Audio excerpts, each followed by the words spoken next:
വസ്തഗ്ഫിർ ലി ദംബിക്.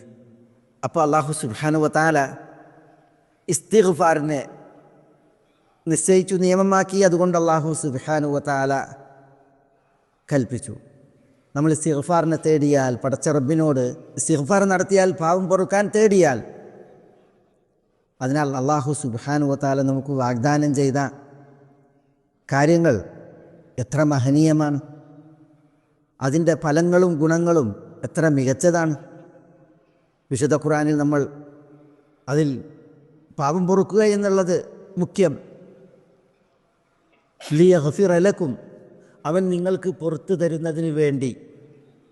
അതേപോലെ ലൗലാ തസ്തഗ്ഫിറൂനല്ലാഹ് ലഅല്ലക്കും തുർഹമൂൻ, റബ്ബിൻ്റെ റഹ്മത്ത് നമ്മളിൽ കടാക്ഷിക്കുന്നതിന് വേണ്ടി. ലൗലാ തസ്തഗ്ഫിറൂനല്ലാഹ് എന്ന് പറഞ്ഞാൽ അള്ളാഹുവിനോട് നിങ്ങൾ പൊറുക്കലിനെ തേടുന്നില്ലേ, ലഅല്ലക്കും തുർഹമൂൻ, അസ്തഗ്ഫിറുല്ലാഹ് എന്നുള്ള തേട്ടം നമ്മളിൽ നിന്നുണ്ടായാൽ, ഇസ്തിഗ്ഫാർ നമ്മൾ നിർവഹിച്ചാൽ, അള്ളാഹുവിൻ്റെ റഹ്മത്ത് നമ്മളിൽ പെയ്തിറങ്ങും. ഇതാണ് അല്ലാഹു സുബ്ഹാനഹു വ തആല ഈ വചനത്തിൽ ഉണർത്തുന്നത്.